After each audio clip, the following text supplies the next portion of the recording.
Olá, turma de administração, tudo bem com vocês? Como é que estão? Espero que todos estejam bem, ok? Bom, pessoal, nós estamos chegando agora já na reta final da nossa matéria, da nossa disciplina, e hoje eu trouxe aqui um tema para vocês muito legal, que a gente chama de teoria das restrições, ou Theory of Constraints, ok? Nome em inglês. A gente vai dar uma estudadinha nesse tema e vocês vão reparar que é um tema muito importante aí no que se refere à parte de gestão de produção, porque é uma teoria assim recente, inclusive. Ela tem algo em torno de mais ou menos uns 35 anos, se comparado com outras teorias. Então, a gente vai dar uma estudada nesse tema aqui hoje. Mas antes da gente começar, deixa eu só pontuar com vocês como é que vai ser agora, né? Então, essa aqui é a nossa penúltima aula, né? A gente vai ter, na semana que vem, eu vou fazer, a minha aula vai ser uma revisão de toda a matéria que nós estudamos até agora. Então, praticamente, essa aqui vai ser o último tema que nós vamos estar discutindo, né? Nós vamos estar tratando dentro da disciplina de vocês. E depois a gente vai fazer uma revisão para depois ter a prova. Então, eu tenho essa aula agora, que nós vamos ver. A aula que vem, a gente vai ter, então, uma revisão da matéria. Eu vou preparar aqui uma revisãozinha para vocês, algumas coisas legais para a gente poder estar relembrando, tá certo? Para que a gente possa fazer a prova. Bom, e também, né, lembrando que no final dessa aula vai ter uma atividade que eu vou passar para vocês, é uma atividade no caso de pesquisa, vocês vão ter que procurar sobre esse tema, exatamente nós vamos ver sobre o livro, né, que trata desse tema, que é a meta. Então a gente vai fazer uma última atividade também, que é valendo nota. Na aula que vem é uma aula de revisão, acho que é interessante vocês assistirem para a gente poder estar focando naquilo que nós vamos estudar para a prova. E aí, na aula seguinte, né, não na próxima, mas na outra, já é a nossa prova e depois, se caso tenha algum problema com nota, a gente também vai fazer a prova substitutiva, né? Então, seria a prova de recuperação.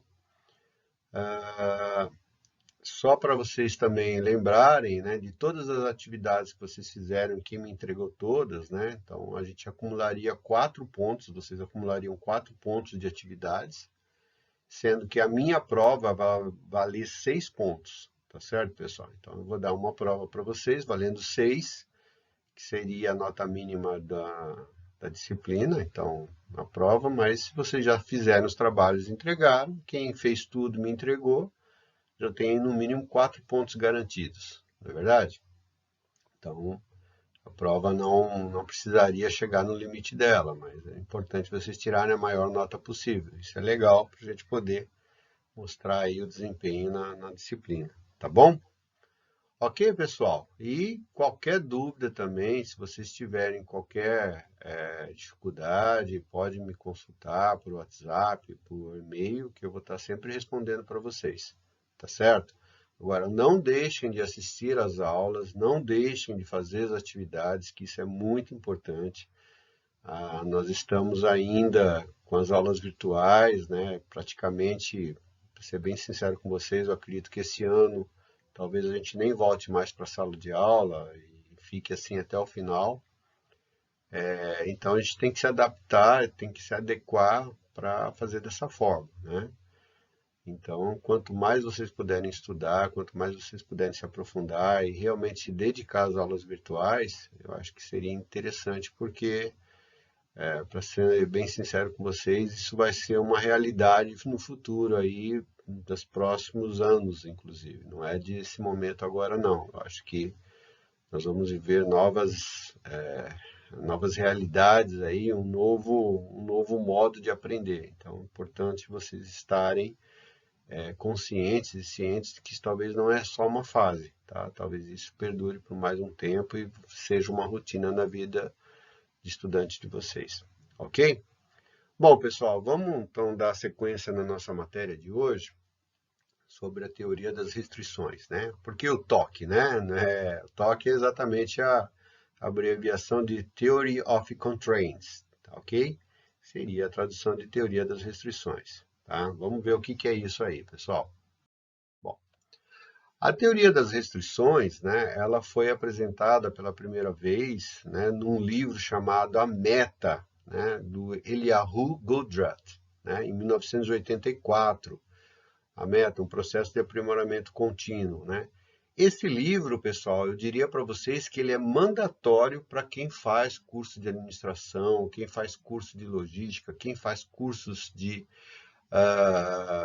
projetos. Por quê? É um livro que vocês vão pensar, poxa, mas é um livro técnico. Não, não é. É muito legal esse livro. Na verdade, ele é um romance, tá? É um romance que o cara, né, o Eliyahu, o autor, ele conta a história, né, de um gerente de fábrica, né, a história se passa nos Estados Unidos, no interior dos Estados Unidos, onde um engenheiro ele foi promovido a gerente da fábrica, numa cidade lá do interior dos Estados Unidos, né, numa das filiais lá de um grupo de empresas, e ele tinha a meta de reerguer aquela empresa que estava em vias de fechar. Então, ou seja, aquela unidade lá que ele foi ser gerente, eles deram um prazo mais ou menos assim de 1 ano para ele praticamente reerguer a empresa. Caso contrário, iriam fechar aquela unidade. Então, ele chega com essa missão, com essa meta de reerguer essa empresa.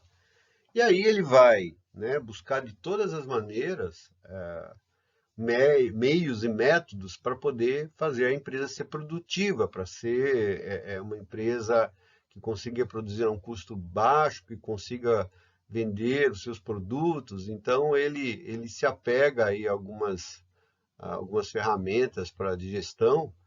E, inclusive, tem um guru aí dele, né? Um guru administrativo, um guru da área de produção, que vai ajudar ele aí a desenvolver aí todos os caminhos. Então, na verdade, o livro ele conta a história, né, desse gerente e de todas as fases, né, que ele passou na empresa para ele poder chegar na meta dele, né, que era realmente fazer com que a empresa se reerguesse. Eu diria para vocês que é uma leitura, não é uma leitura, apesar de ter um tema técnico, mas é uma leitura que flui legal, não tem termos muito difíceis. Ele vai apresentar aqui a teoria dele, mas é muito bacana. Eu praticamente recomendo assim que vocês leiam esse livro obrigatoriamente, tá? Realmente para vocês terem uma noção aí de como funciona. E aí, dentro do livro, né, no tema, praticamente, ele apresenta a teoria dele, que é a teoria das restrições, né? Então, nada mais é do que uma filosofia de negócio, né? Então, algumas frases que eu tirei do livro aí para vocês verem. Olha, a produtividade é um ato de fazer uma empresa ficar mais próxima de sua meta, né? Então, ou seja, é uma frase que ele tirou na página 37 dele aí do livro. A meta é reduzir as despesas, né, a despesa operacional e o inventário, aumentando simultaneamente o ganho, né? Então, obviamente, quando a gente diminui a despesa operacional e o inventário se traduz aí por estoques, né? Você vai aumentar aí o ganho da empresa. Ganho é um índice, né, pelo qual o sistema gera dinheiro através das vendas, óbvio, né? Então, aí ele está determinando o ganho. O inventário é todo o dinheiro que o sistema investiu na compra de coisas que ele pretende vender. Então, aí se fala em matérias-primas, né? Se fala em recursos, em máquinas, em mão de obra, para se poder fabricar aquilo que se quer vender. E despesa operacional é todo o dinheiro que o sistema gasta a fim de transformar o inventário em ganho, ou seja, nada mais é do que transformar a matéria-prima, aquilo que se investiu, em produto acabado para que ele possa vender, tá certo? É interessante, pessoal, muito legal. Olha, eu, assim, com toda a minha sinceridade, foi um dos livros mais legais que eu li sobre o tema, né, sobre a parte administrativa. Eu recomendo a vocês, seriamente, vocês buscarem esse livro. Existe sites que vocês conseguem baixar esse livro na internet, né? Quem não quiser comprar ele, você consegue baixar gratuitamente esse livro. E é muito legal. E não é um livro difícil de ler, não. É um livro muito gostoso de ler, inclusive, tá? Então fica a dica aí. E realmente seria importante vocês terem esse livro aí na estante de vocês como administradores, tá bem? Bom, e o que que fala, né? Quais são os conceitos, né, que o Eliyahu lá ele define na teoria das restrições, né? Então, a teoria das restrições ela foi concebida para auxiliar as organizações a alcançar os seus objetivos continuamente, não só por um momento, né?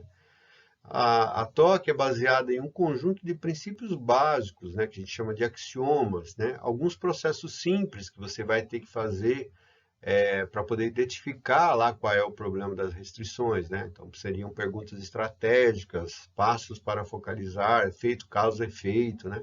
Ferramentas lógicas, né? Então, seria o processo de raciocínio para você buscar ali a dificuldade que tem no sistema e aplicável através da dedução lógica de áreas específicas, como finanças, logística, gerência de projetos, administração de pessoas, venda, marketing e produção. Então, vocês vejam, né, que é uma teoria que ela não se aplica só ao meio produtivo, né? Ela pode ser aplicada em várias áreas da empresa, com o objetivo de você eliminar as restrições, os gargalos dos sistemas que a gente vai ver aí agora nos próximos slides, tá certo? De acordo com a TOC, ó, toda organização tem, em um dado momento de tempo, pelo menos uma restrição que limita a performance do sistema, a organização em questão em relação à sua meta. Ou seja, então o que é a teoria das restrições? Fala exatamente, né, de uma restrição, ou seja, de um ponto ali onde específico do processo produtivo ou qualquer ele que seja, que existe uma dificuldade, ou seja, uma restrição, uma baixa capacidade com relação à demanda, tá certo? Então lá, restrição. Então, algumas definições, né, de alguns termos para a gente poder entender direito um pouquinho o toque. O que é uma restrição, né? É qualquer coisa que impede, né, maior desempenho na perseguição da meta. Então, ou seja, se você tem uma máquina que ela tem uma capacidade produtiva baixa, né, em frente a outras que produzem mais que ela, isso já é uma restrição, né? Ela vai ser identificada como um gargalo. Se você tem uma pessoa que produz menos que outras, ela vai ser o gargalo do sistema. Você vai ter uma restrição aí, né? Imagina, pessoal, se você tem uma canoa, né, um barco, vamos imaginar assim. Imagina aqueles barcos, aquelas competições de canoa a remo, né? Que você tem lá alguns remadores. Você tem, teoricamente, você tem que ter todos os remadores sincronizados e com a mesma capacidade. Imagine que um remador rema mais lento que o outro, né? E dependendo de onde ele estiver no sistema, ele vai comprometer todo o esforço da cadeia, não é verdade? Então, é isso que é uma restrição. Malha produtiva é um conjunto de linhas de produção com pelo menos um recurso em comum. Então, ou seja, dentro de um sistema de produção, né, a gente já estudou arranjo físico, né, a gente viu produção em linha, né, que a gente já estudou. Imagine que você tem ali, né, uma máquina. Então, nessa produção em linha, você vai ter um recurso comum, pode ser uma máquina, tá certo? E ela, dependendo, ela que vai se ela tiver uma restrição, é ela que vai determinar a capacidade do sistema, né? Recurso com restrição de capacidade, ó, recurso com restrição de capacidade, é o recurso geralmente que estabelece o máximo de fluxo possível dentro da malha produtiva, né? Aquilo que eu acabei de falar. Eventualmente, você tem uma série de máquinas que produzem em linha. Se uma máquina tiver uma restrição da capacidade, é ela que vai determinar o fluxo que vai entrar e sair ali, porque é ela que vai ser o fator determinante para aquela capacidade produtiva. Você pode ter uma máquina muito maior, mas se a outra não consegue acompanhar, é ela que vai determinar o fluxo de capacidade. E o gargalo, o que é o gargalo? É qualquer recurso, né, dentro do sistema com capacidade menor ou igual à demanda colocada nele. Então, ou seja, se você tem uma demanda, por exemplo, eu preciso produzir 10 peças e a minha máquina produz 7, ela é um gargalo, né? Então, ou seja, a minha demanda vai ser maior que a minha capacidade E aí eu vou determinar o gargalo. A teoria das restrições, ela busca exatamente identificar esses gargalos no sistema para que você possa corrigi-los, né? Então, é aquela história de você olhar o sistema como um todo e verificar quais são os pontos críticos ali onde você tem uma restrição. E aí, aquela restrição a gente chama de gargalo, e esse gargalo ele tem que ser eliminado ou, né, feito uma correção nele para que ele possa ter uma capacidade produtiva igual às outras que estão no sistema, tá certo? Então, é isso que fala a teoria das restrições, né? É a mesma coisa, se você tem uma, uma fila indiana, imagina, a fila indiana andando, todo mundo sincronizado, se no meio da fila um anda mais lento, o que vai acontecer com os outros de trás, né? E os outros da frente. Então, você vai aumentar lá, você vai criar um vácuo, um espaço entre eles, cujos da frente vão ter que diminuir o passo e os de trás também. Então, quem que vai determinar a capacidade, ou seja, a velocidade daquela fila? É aquele que tem a restrição, entendeu? Então, é ali que você tem que eliminar aquele gargalo, né? Não adianta você ter uns mais velozes e outros mais lentos dentro do sistema, ok? Bom, voltando, então assim, o gargalo, o recurso gargalo, todo aquele, né, cuja capacidade é igual ou menor do que a demanda colocada nele. Então, ou seja, é aí que está o gargalo, né? A demanda vai ser maior que a capacidade, vai caracterizar um gargalo no sistema. Você vai ter um recurso com restrição e esse recurso com restrição chamado de gargalo, ok?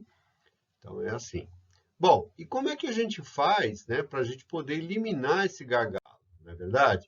A gente tem aí que a gente chama 5 etapas, né, para poder corrigir o sistema, né? Então, quais são essas 5 etapas? Ó, a primeira etapa é identificar a restrição do sistema, tá certo? Então, ou seja, você vai ter que ir lá e determinar qual é o gargalo, ou seja, onde está a restrição naquele sistema, né? Segunda etapa, após identificada a restrição, você vai decidir como explorar essa restrição no sistema. De que forma, né? Você vai ter que ou aumentar a capacidade dela, né? Ou você tem até que, se for o caso, retirar ela do sistema, né? Se não for muito fundamental, né?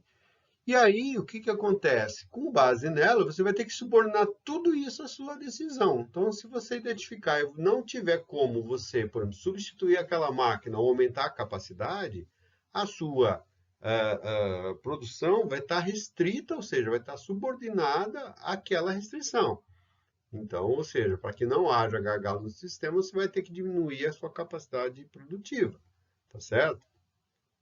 Bom, quarta etapa, né? Aí, a hora que você identificou e analisou, o importante é você conseguir elevar essa restrição do sistema, ou seja, se possível, for aumentar a capacidade de produção desse recurso, né? Onde você identificou que existe uma restrição, né? Essa é a solução para o problema.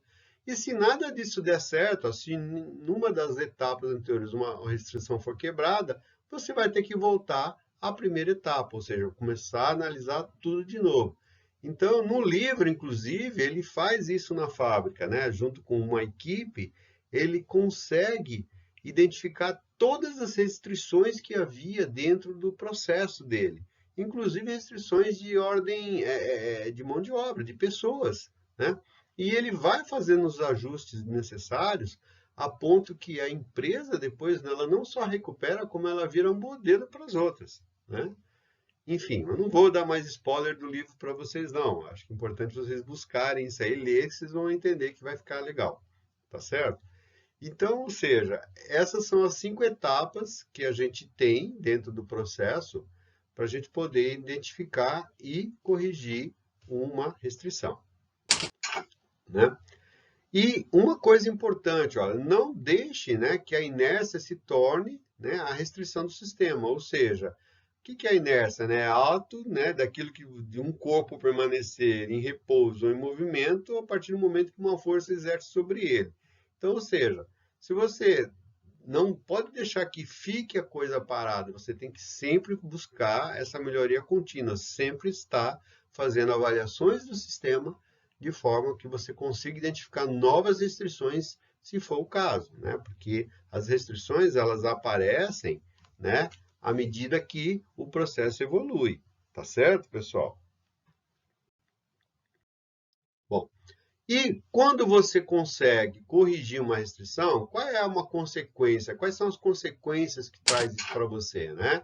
Então, primeiro, você traz uma redução do inventário em processo, né? Ou seja, você reduz aquilo que você vai utilizar para que você possa produzir. Nada mais é do que nós estamos falando de estoque. Obviamente, se eu consigo eliminar uma restrição, eu vou diminuir o estoque naquele ponto, certo?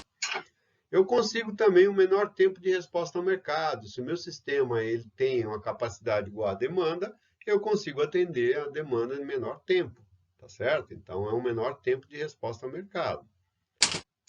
Eu vou ter um melhor desempenho em entregas. A partir do momento que eu tenho disponibilidade do produto e eu consiga produzir de acordo com a demanda, eu consigo melhorar minhas entregas.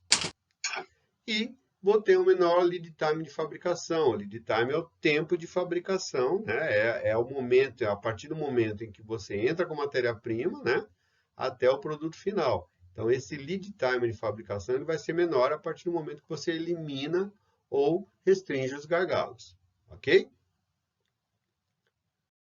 Bom, aqui, ó, vamos dar uma olhada nesse diagrama aí em rede, né, de linha, desculpa. Como é que a gente identifica o gargalo aí? Qual que é o gargalo, né? Ela vai estar no recurso A, B ou C, né? Então, qual que seria o gargalo desse sistema? O gargalo desse sistema é aquele que vai ter a menor capacidade, tá certo? E aquele que vai limitar o seu processo na capacidade dele. Então, aqui é o gargalo, tá certo? 80 peças por hora. Não adianta você ter uma máquina que produz 90 aqui e a outra 80 ou 120, o que vai acontecer? Você vai ter um gargalo aqui. Então, a capacidade de produção desse sistema seu, ele passa a ser de 80 peças por hora, e não 120, que seria a maior máquina que você tem aqui. Tá vendo? Então, é aqui um gargalo, você consegue fazer uma identificação, né? Então, vamos pegar esses exemplos aqui, ó, para a gente poder responder. Ó. Dá uma olhada, né? Princípios do toque. Ó. Os gargalos não só determinam o fluxo do sistema, mas também definem os seus estoques, né? Então, ali, vocês viram que no slide anterior, nós tínhamos ali uma máquina que produzia 80 peças por hora. É aquela máquina que vai determinar o seu fluxo, né, de produção, bem como aquilo que você vai ser utilizado para fabricar.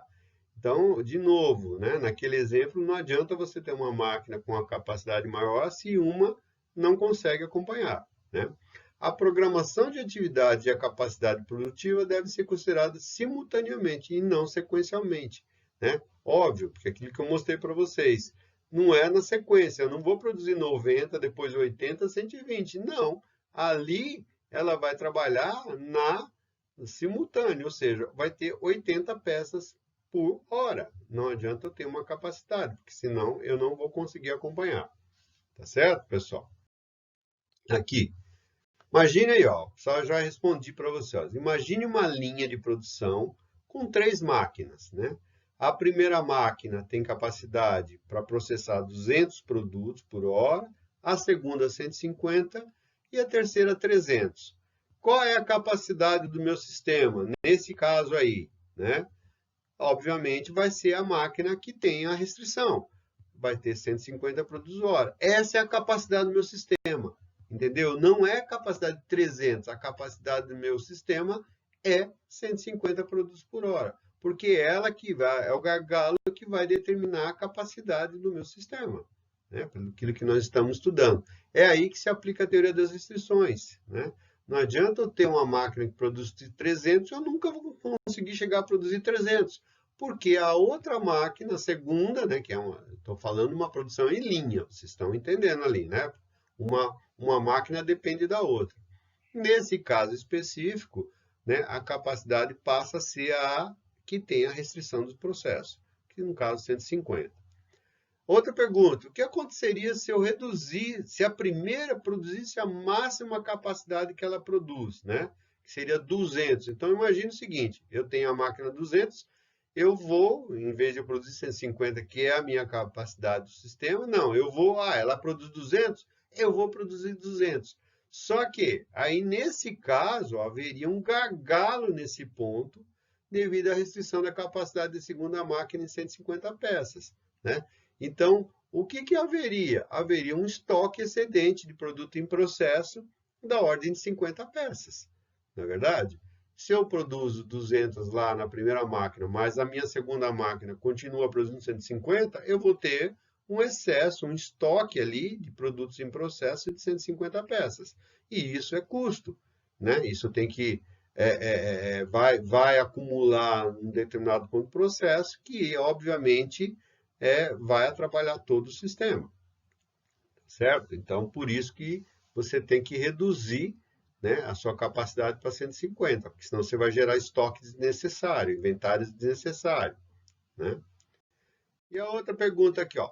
Se após análise e ações, a segunda máquina passasse a produzir 200 produtos por hora, qual seria a capacidade desse meu sistema? Aí sim, passaria a ser 200.